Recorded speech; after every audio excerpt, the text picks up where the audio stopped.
Hi, hello po. Welcome to my channel. Ina nato na aton ginasundan ng istorya kay tungod kada ko isang scope sang sining narratives.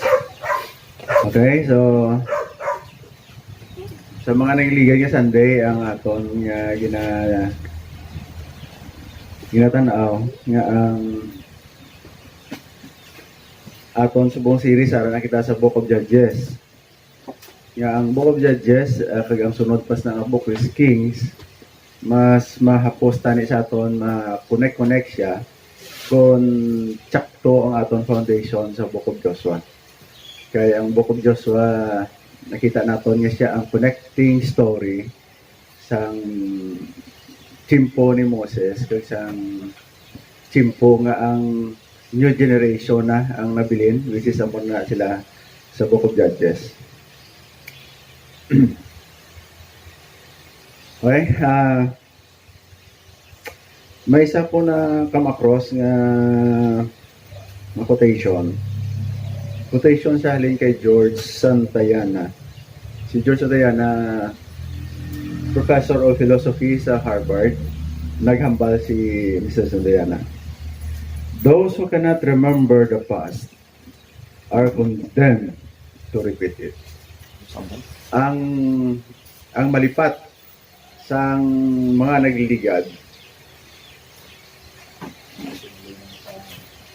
sila man na ang magsulit-sulit lang yapon sa storya. Si Rizal may aras na nga quotation man. Ma-remember nyo ang kay Gato si Rizal? Oh, siling ni Gato si Rizal.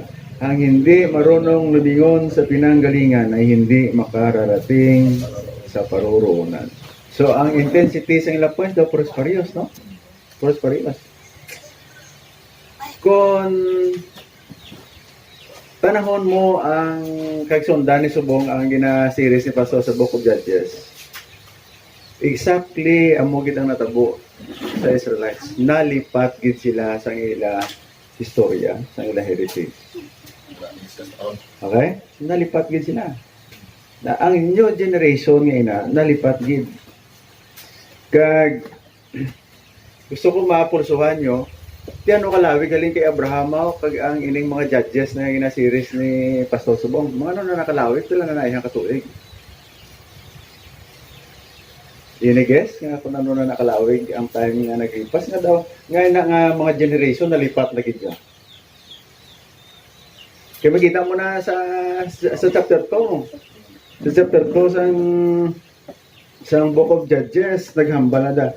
All that generation also we gathered to their fathers, and there all arose another generation after them who did not know the Lord, nor yet the work which he had done for Israel.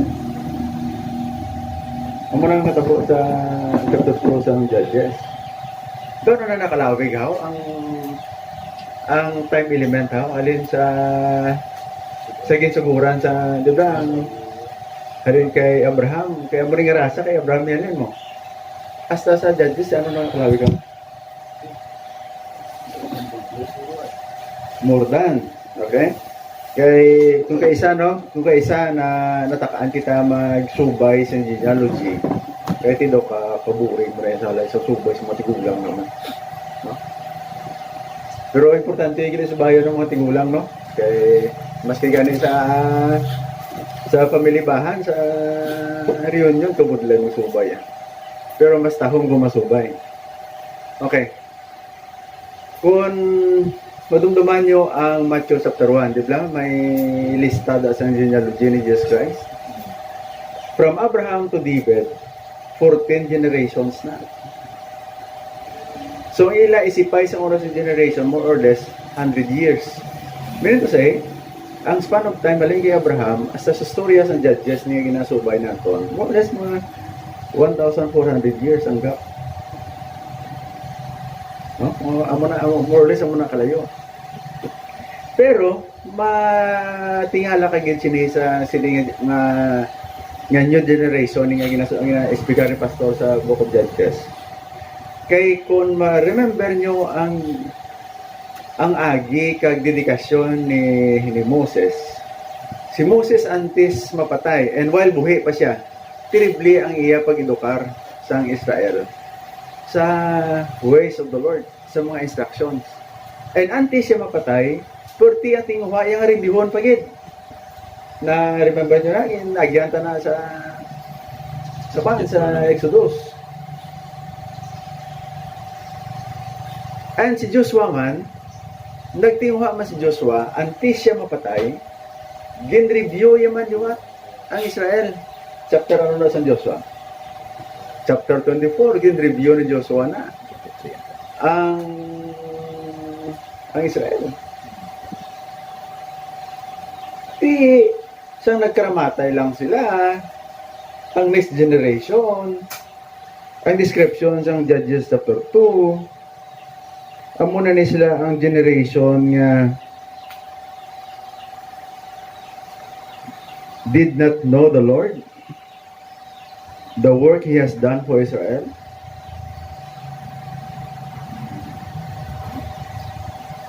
Di ba ka, medyo terribly gini ka pa na.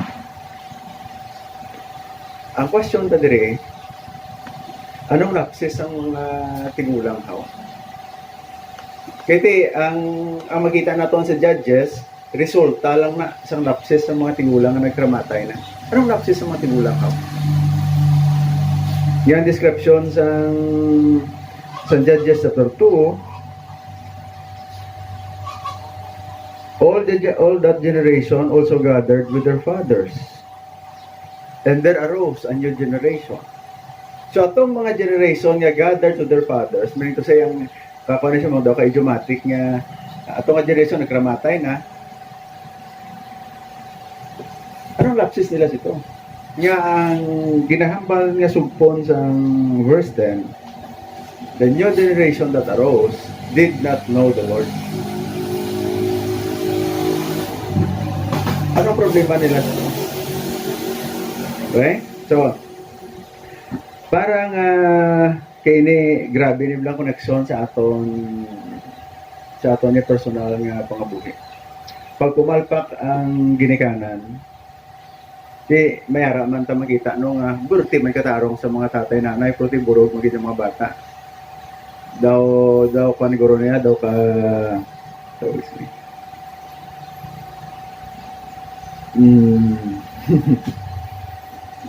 daw ka mysterious magit siyang kabuhi, no? May mga nakita kang mga ginikanan, kang mga tarong, puro burog mga bata. No, may araman sila. May araman mga burog-burog ang ginikanan, kung mga bata, katinaro. May araman na. Less na niya galing. Pero common tendency ya, mga bata, balday jaya. Oh, kung burog ang ginikanan, ti laban-laban ang kabataan mababayan. Maburog And din. it will follow nga ti Mo ginangwa gyapon. amo ginayanggo ya. Kaya kung yung matigulang may horobaton mo nati, puno ng puno, ti makita ka laing bunga ha. Okay? So, gusto ko diskubiro naton sa aton subong pag-usisa sini kay tinalami makuha naton makita naton ang lapses mo. Kag sa ending karon sa atong storya, may mga challenges kita sini sa aton nga personal nga kabuhi. Anong lapses sa mga tigulang? Nga pagkaramatay nila, the generation that follows, ang description, did not know the Lord.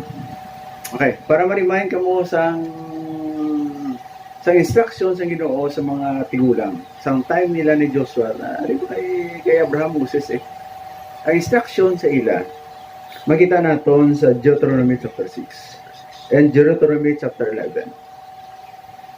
Balik kita, basaon nato na.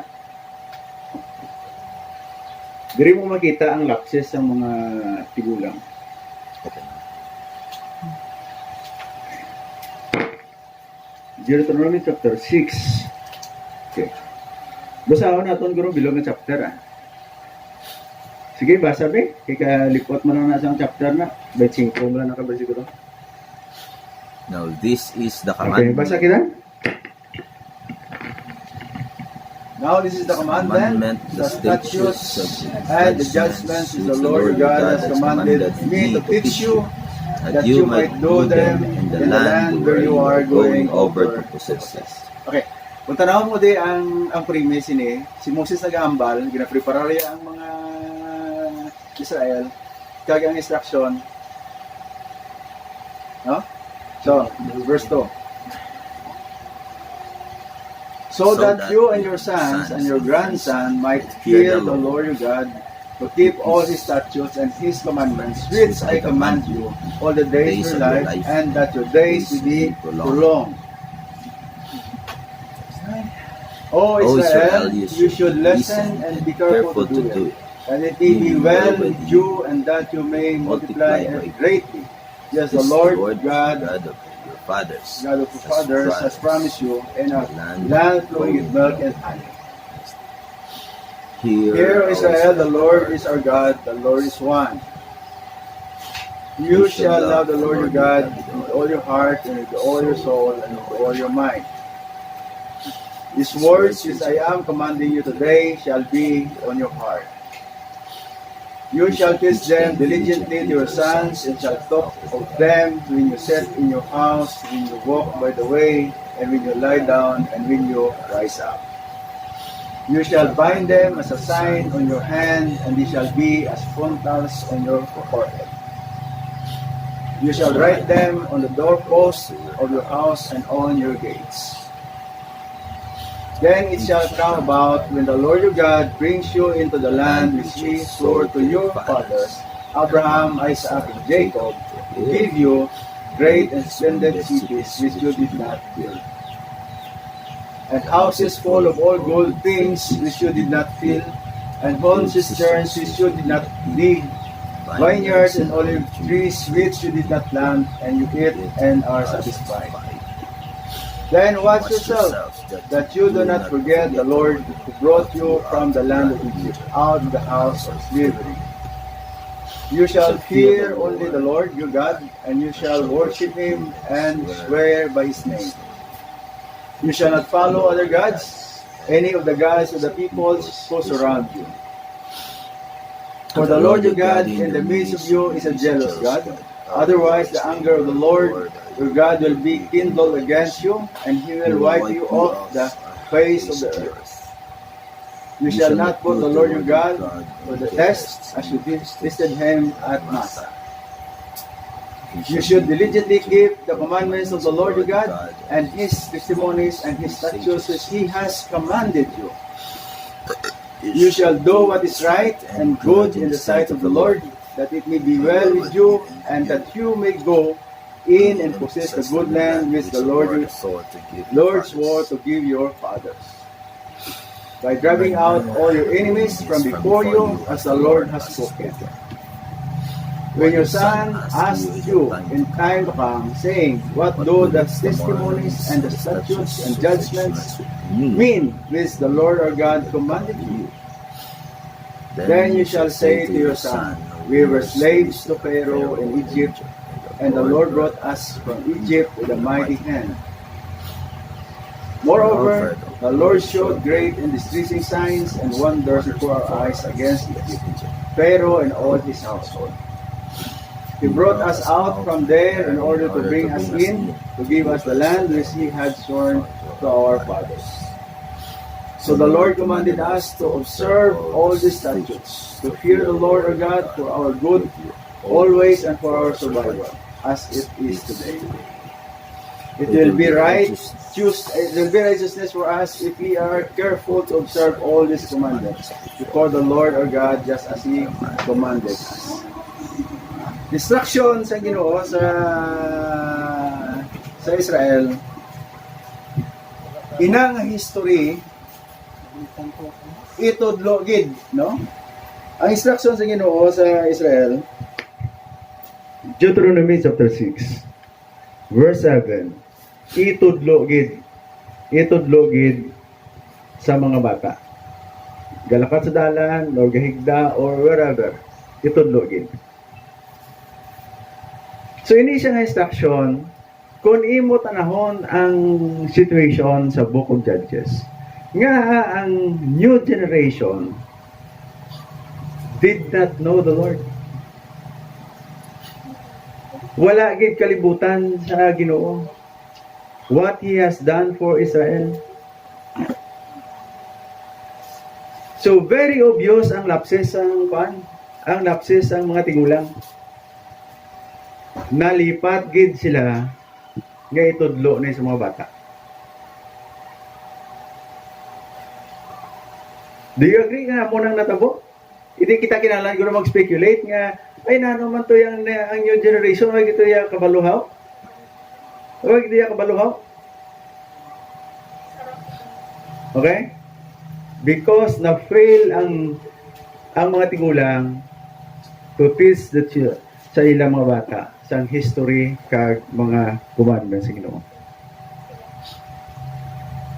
Nga na muna sila, what happened to them? Ito na lang itras na ang malipaton? Or there is something nga natabo sa ila pag-abot nila sa promised land? Nakarelax na talaga. Oh, okay. Gusto ko itanahon nyo niyo. May hint nga nakita ko di sa Book of Joshua. Sa aton personal nga kabuhi, diin kita mas prayerful kung may mga balayran, kag may nagamasakit, or ang tanan okay lang. Ha? Which time sa aton kabuhi, nga burting aton load-lohod sa Ginoo, Kung damo na infected ng COVID. kung pwerte balita nga damo nagpositive sa kabangkalan sa COVID, nga bang tupad balay mo, gina-lockdown na? Pero tinga pangamuyo naman. Pwerte nga pang muyo ay guro, no? Load-lohod kita, no? Okay. So, human behavior, human behavior kita nato nga pag ang tanan okay, madali kita malipat. Accepted? Reality. Accepted? Realidad. Okay. Tanawan nyo ang natabo sa Israel. Joshua chapter 5. Joshua chapter 5. May hint kita diri nga gusto ko makita ka. Why is it ang new generation did not know the Lord? Nga categoric, very clear ang instruction sa mga tigulang. Deuteronomy chapter 6, itudluan gid ang mga bata. Kung mamangkot ang mga bata sa pila ka adlaw, parang ano niya pahaw. So may speakaran gid itudlo istoryahe sila. We were slaves in Egypt and the Lord God brought us out with a mighty hand. Halin sa sina nga duta of slavery. Di ba mo na ang instruction sa inyo sa ila? Pero nalipat sila. What happened? Joshua chapter 5, may portion diri, verses 11 and 12. On the day after the Passover, on that very day, they ate some of the produce of the land, and leavened cakes and parched grain. The manna ceased on the day after they had eaten some of the produce of the land, so that the sons of Israel no longer had manna, but they had ate some of the yield of the land of Canaan during that year. Basta Okay. na.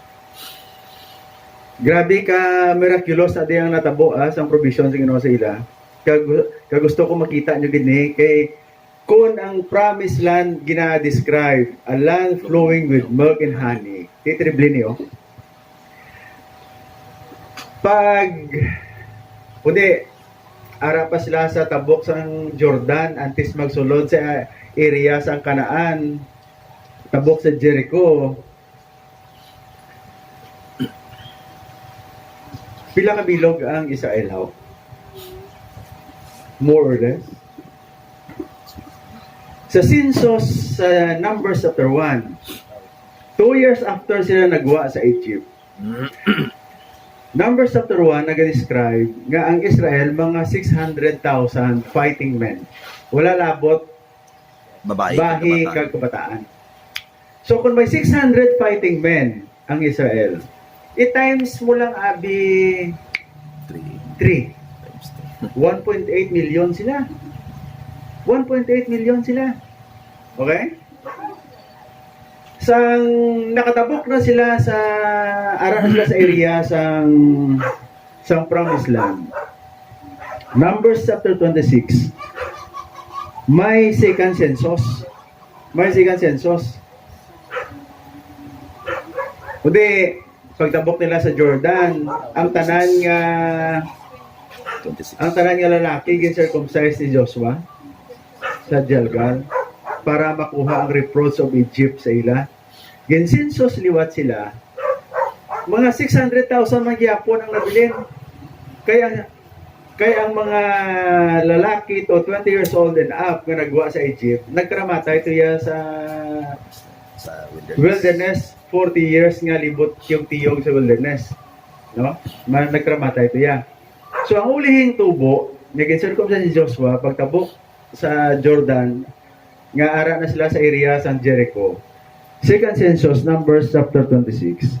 Mga 601,730 sila kabilog. So kung i-times 3 mo liwat, oy mga 1.8 million, mga 2 million ang populasyon sa Israel nga nagsulod sa Promised Land. Sa ginbasa naton, Joshua chapter 5, pag-abot nila sa sinanga area, nakakaon sila sa produce of the land. Din ang mana nag-untat na. Dali lang yun lang. Pandaran nyo ba yung inyong calculator? About 2 million nga tao, wala pa to ya kapanguma, ha? Wala pa ya kapanguma. Bago lang sila sampot sa Promised Land. Sa Kanaan. Ang gobyerno naton subong gareklamo na may nagibili ng aton budiga, ubos na sa lockdown, ang food packs hindi nakagwanta, may nagibili. Sila ang Israel, 2 million nagsampot sa Kanaan. Ang description sa Joshua chapter 5, 11 and 12. Pag-abot nila to, naka-enjoy sila sa produce of the land. Ang provision of mana, naguntat. 2 million pa no? Daw ano ka abundant ang area. Daw ano ka abundant ang area. Kurtigid ka abundant eh. Way pa bagulang ka busampot, way ka mumugot man. Untat na dayon. Hindi na kinahanglan ang ginawa mong ayuda sa pamahaw panyaga-panyapot kay ara na, kompleto na.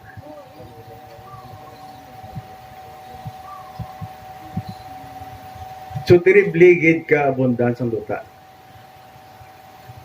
Huwag magutman ang milyones ng mga tao. And, tungod sini, ang suspitsa ko, kampante na ang tanan. Hindi na kinala mga buyo, sige Lord, patupaaman ang mana, ay kay why pa kami kapamahaw. Di ba kung nanay, tatay ka, wala ka katiligangon, pero ting mga muyo mo, kung medyo general ang imong nga obra.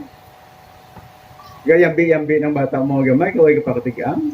Pero ting mga muyo, transaksyon ng bilard.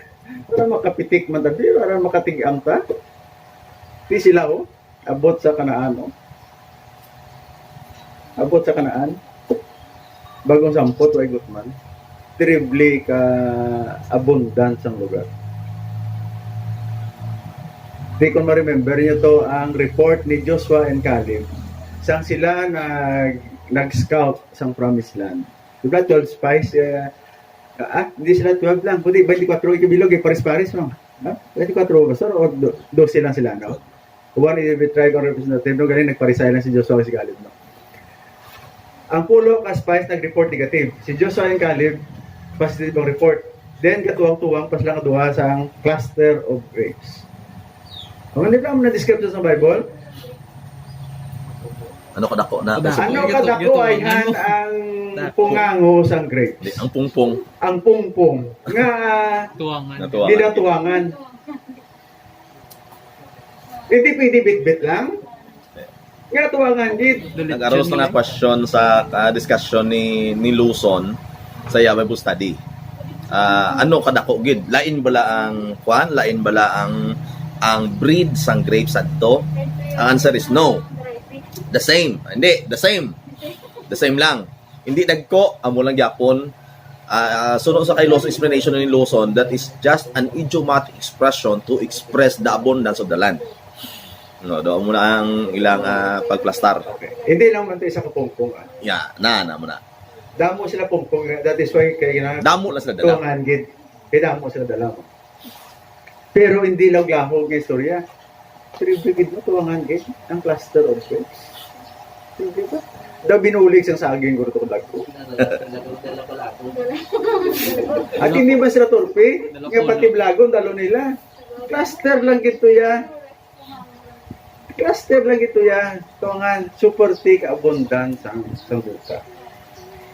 Then, I'm so naging kampante na ang sayo. Huwag nag-utop. Ano palibog mo man? Umuyo ka pa. Ngara naman tanan. Okay? So, ang abundant provisions sa Kanaan nanging curse para sa Israel. Nalipat sila sa Diyos. Kaya ang major gig nga lapses sa mga ginikanan, kaya mga tigulang. Di siguro tungod ka abundance ang pangabuhi na dito pag-abot. Di ba ang ginbasa naton kay na naka-star sila sa balay nga hindi nila ginpatindog. Nang harvest lang sila sa wala nila tinanom. Ilan po itong ginbasa naton? Di fiesta lang dayon eh. Aware ba ka mo nga Israel mahilig sa fiesta? Oh, full birthday festivity sila sila. sobra pa sa aton.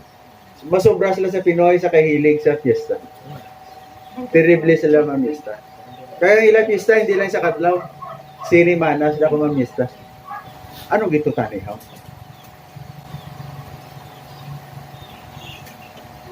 Okay? Medyo lawig-lawig ni siya kung naton subay-subayon. Pero, tanawan yung plan Deuteronomy chapter 28. Dua ka portion makita mo sa Deuteronomy chapter 28. First 14 verses, mga saad sa Ginoo, sa katahom sang kabuhi nga masinulundon sa Ginoo.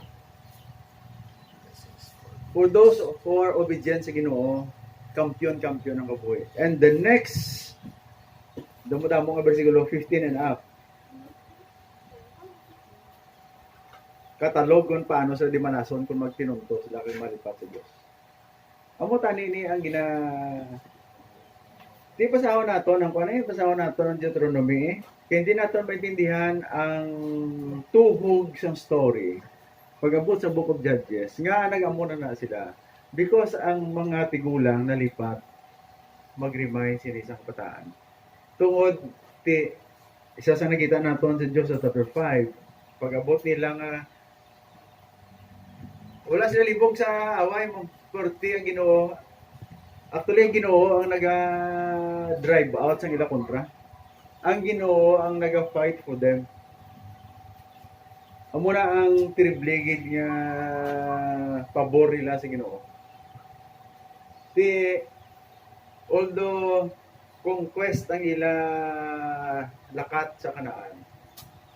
Pero hindi libog ang away. It is the Lord fighting for them. It is the Lord driving out the enemies. So, Deuteronomy chapter 28. Basahin natin ang first 14 versikulo. Okay? Para may engagement kamo sa aton ginaobra, kag hindi kamo tuyuhon. Kay katuruyo magginibla magalagi ta sang istorya. Especially magsiling ang iba na tinigulang man na kinaraan mo ang istorya. No? Kinaraan ng istorya katuruyo. Hindi kami ka-relate sina. Basahon ko sa inyo pero basahan niyo sa inyo Bible. Kay delikado lang ang ginasugiran ka lang. Agri ka mo ka delikado ang ginasugiran ka lang? Siguro sa katso lang. Delikado ang ginasugiran ka lang, pamati-bati lang, delikado na. So mas maayo nga imo gidya mata first hand makakita kung ano ya ang account. So, basahan ko sa inyo, Deuteronomy chapter 28, first 14 verses. Ang gamit ko, NASB translation, New American Standard Bible. Okay. Hambal diri, verse 1, Now it shall be, if you diligently obey the Lord your God, being careful to do all His commandments, which I command you today, the Lord your God will set you high above all the nations of the earth. All these blessings will come upon you and overtake you if you obey the Lord your God.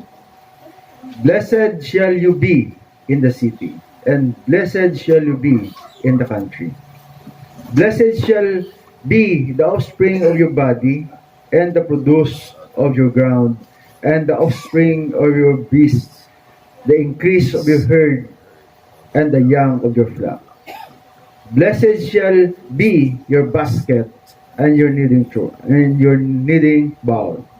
Blessed shall you be when you come in, and blessed shall you be when you go out. The Lord shall cause your enemies who rise up against you to be defeated before you. They will come out against you in one way and will flee before you 7 ways.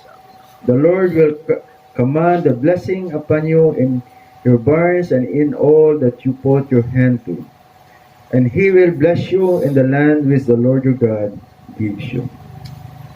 The Lord will establish you as a holy people to himself, as he swore to you, if you keep the commandments of the Lord your God and walk in his ways. So all the peoples of the earth will see that you are called by the name of the Lord, and they will be afraid of you.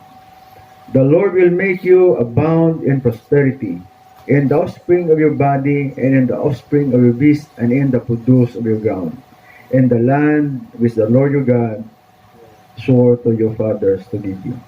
The Lord will open for you his good storehouse, the heavens, to give you rain to your land in its season, and to bless all the work of your hand. And you shall lend to many nations, but you shall not borrow. The Lord will make you the head and not the tail, and you only will be above, and you will not be underneath.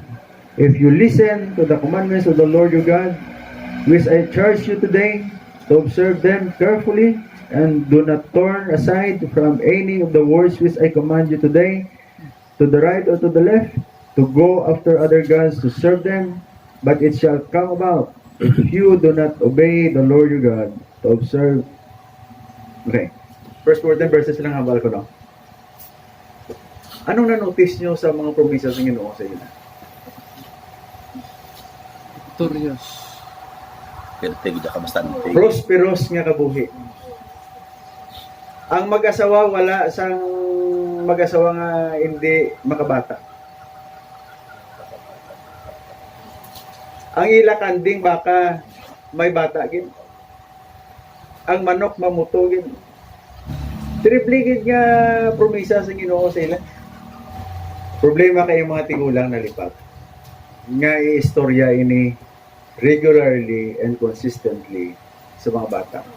That is why ang new generation nga nagsunod sa generation ng Joshua, after nagkaramata yung mga tigulang, ang description sa Book of Judges, amuni ang mga generation that did not know the Lord.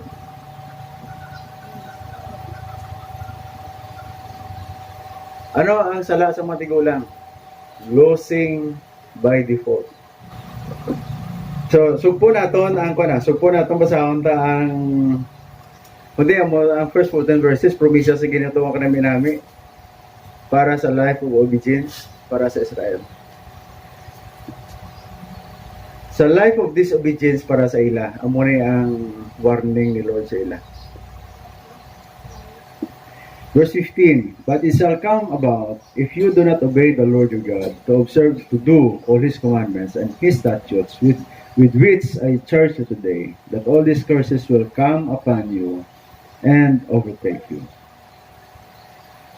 Cursed shall you be in the city, and cursed shall you be in the country. Cursed shall be your basket and your kneading bowl. Dali lang lang. Sino mga tatay, nanay, di nga nag-batsyog na ano na yung mga buhay, di malas na ito. Maski diin ta magpabintura, daw lagi.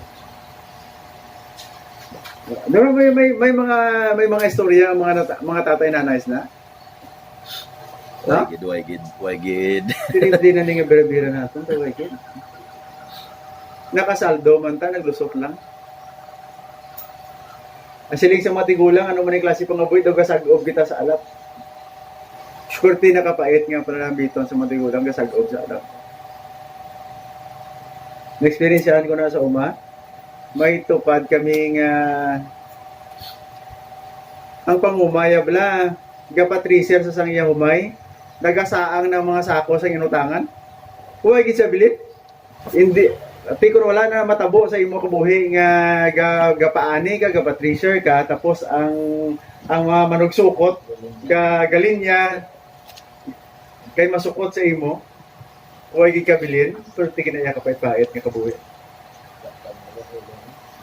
Gibil niya. Or kung empleyado ka, ang imo payslip wala na bilin, slip na lang. Kanlaw gid ka mo, ha? No? Oo. Kung empleyado ka, imo payslip, slip na lang. Wala na ang pay. Ang slip long spelling pa. Iba. Slip lang din. No, pero tigid. Pero hindi yun na pagpinsarong gin cars kamuhang kay hambal di blasang kuno sang bersikulo ang basa ko. Israel na na. Israel na. Israel na.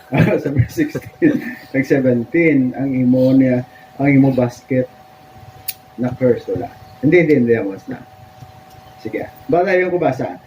Verse 18, curse shall be the offspring of your body and the produce of your ground, the increase of your herd and the young of your flock. Meaning, full blan niyang istorya gid ko nara pa sa uma. No? So, uma, kubo, kunahin man tanit sa tindog sang imuhumay, kung galing gintiyangaw man to yaman, o patanan. No? Gintiyangaw ang imo uma. Huwag ka harvest.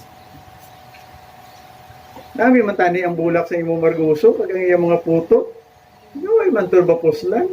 Dawas tibura. Triple ginaya kon ara ka sa umang kabuhi. To triple niyo. Curse shall be those through your body. Hindi lang yan sa umakag sa mga livestock, kundi sa kabataan pa nila. Huh? Curse shall be the offspring of your body. Curse shall be when you come in, and curse shall you be when you go out. The Lord will send upon you curses, confusion, rebuke, and in all you undertake to do, until you are destroyed and until you perish quickly, on account the evil of your deeds, because you have forsaken me. The Lord will make the pestilence cling to you until he has consumed you from the land where you are entering to possess. The Lord will smite you with consumption and with fever, and with inflammation, and with fiery heat, and with the sword, and with blight, and with mildew, and they will pursue you until you perish. The heaven which is over you, over your head, shall be bronze, and the earth which is under you, iron. Di may tani kung mining ka no, iron, ti okay tani ni. Pero ini description ni nga ang duta hindi gid Tamnan. hindi gid matubuan maayo ang tanom kay bagtik. Kag ang Ginoo magahugong sa iya ulan ti tapat gid. The Lord will make the rain of your land powder and dust. From heaven it shall come down to you until you are destroyed. The Lord shall cause you to be defeated before your enemies. You will go out one way against them, but you will flee 7 ways before them, and you will be an example of terror to all kingdoms of the earth. Your carcasses will be food to all the birds of the sky and to all the beasts of the earth, and there will be no one to frighten them away. The Lord will smite you with the boils of Egypt, and with tumors, and with the scab, and with the itch from which you cannot be healed. Mga arikis, hindi gid mag-ayo. The Lord will smite you with madness and with blindness and with bewilderment of heart. When you will grope at noon, as the blind man gropes in darkness, and you will not prosper in your ways. But you shall only be oppressed and robbed continually, with none to save you. You shall betroth a wife, but another man will violate her. You shall build a house, but you will not live in it. You shall plant a vineyard, but you will not use its fruit. Your ox shall be slaughtered before your eyes, but you will not eat of it. Your donkey shall be torn away from you, and you will not be restored to you. But your sheep shall be given to your enemies, and you will have none to save you. Your sons and your daughters shall be given to another people, while your eyes look on and yearn for them continually. But there will be nothing you can do. A people whom you do not know shall eat up the produce of your ground and all your labors, and you will never be anything but oppressed and crushed continually. You shall be driven mad by the sight of what you see. The Lord will strike you on the knees and legs and with sore boils, from which you cannot be healed, from the sole of your foot to the crown of your head.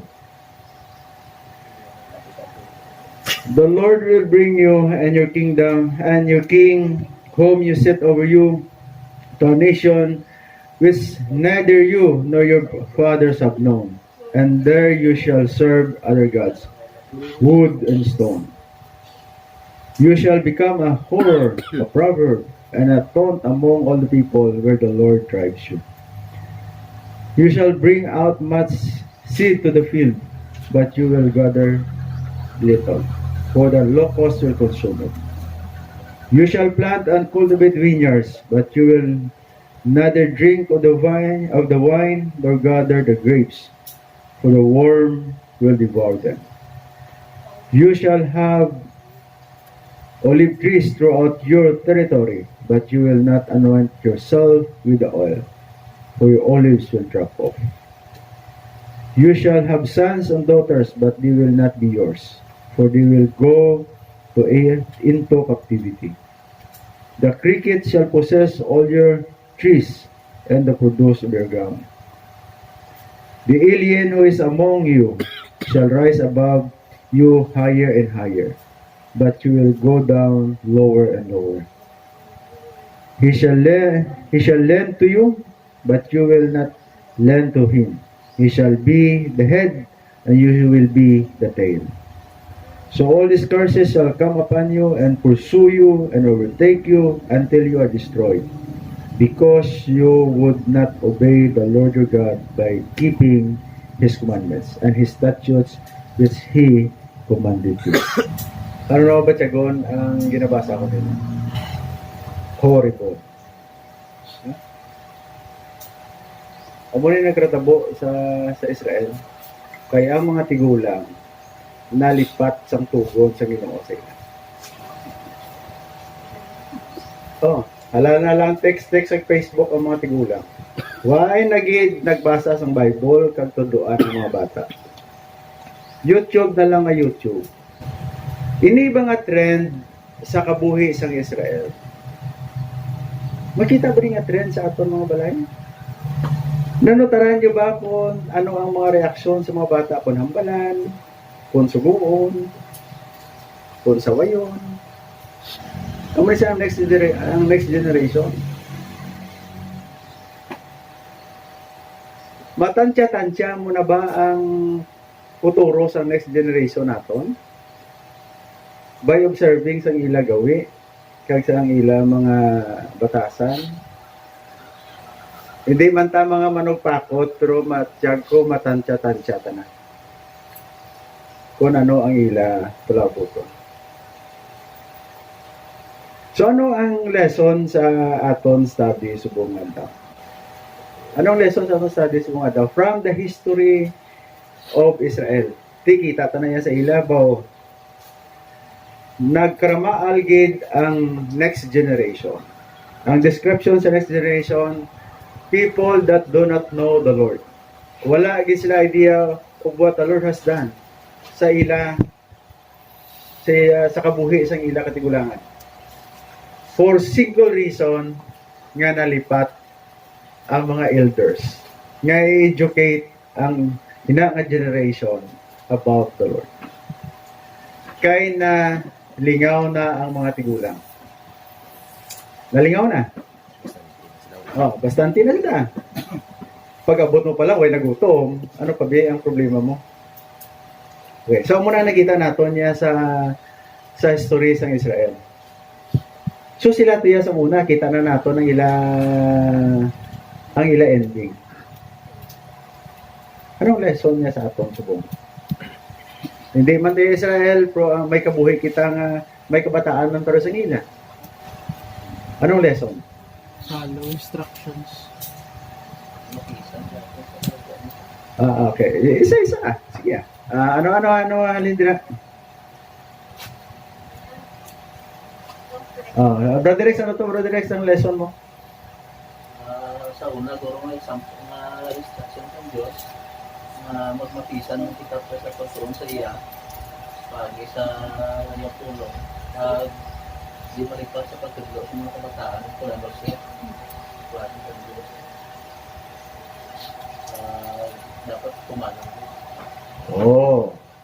Agree? Okay na nga lesson? Okay na ang na-capture ni Brother Rex ng lesson? Ayos? Ikaw lang, Brother Rex, ang ga-agree sila, wala. Ginapamangkot ko, igig ka sa bata. Gusto nila guro ng patikat. Sakto man. Okay, pero hindi malas ang wala kasunod, no? Boil. Tubuhan ka tikati, alin sa ulo, sa steel. Boy lang, kaya hindi kayo sa ulo akong ba? Oh, dila, pero hindi malas, no? Pero hindi malas ang hindi magpati. Ano gani ang word of the Lord? Anong description sa word of the Lord? The word of the Lord is Like a A light two-edged unto- sword, piercing into dividing of the hearts. And sa ulo ako. the word of the Lord is living and active, sharper than any double-edged sword. It penetrates For the Lord. to the inner soul naton. Sharper than It is sword. good for correction, teaching, training in righteousness, so that the man of God To be equipped, will be thoroughly equipped for every good work. Okay.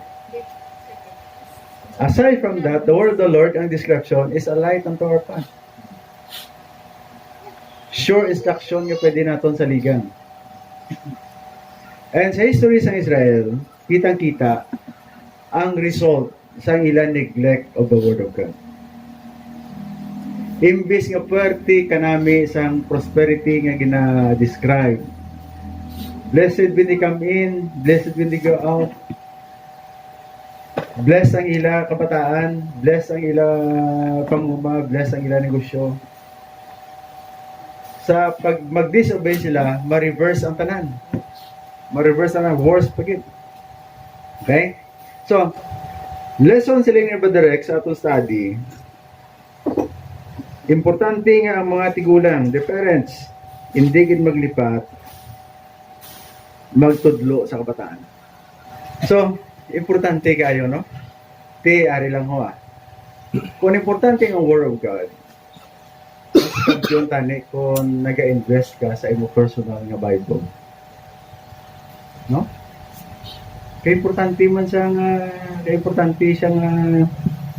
posisyon sa atong kabuhi.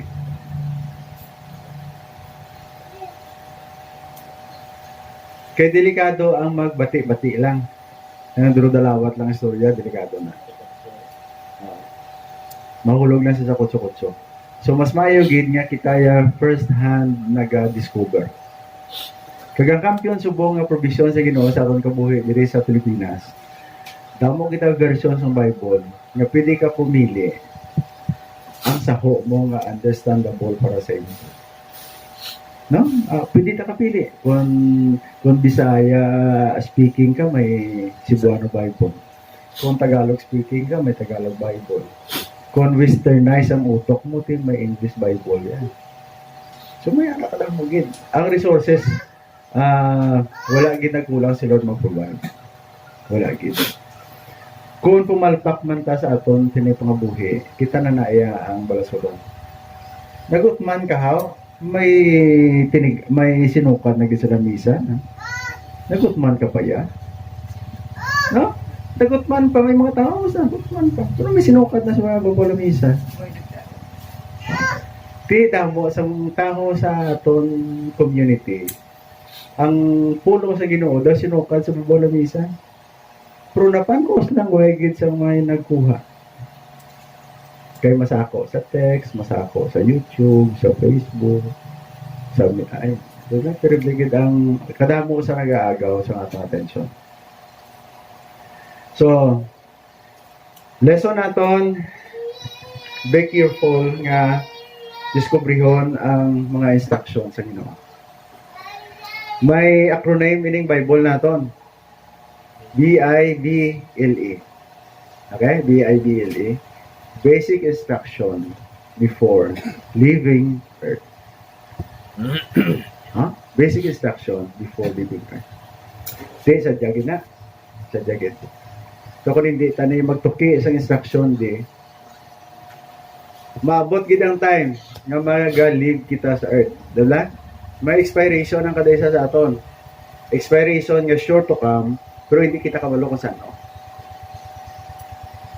Hindi kita kabalo kung saan.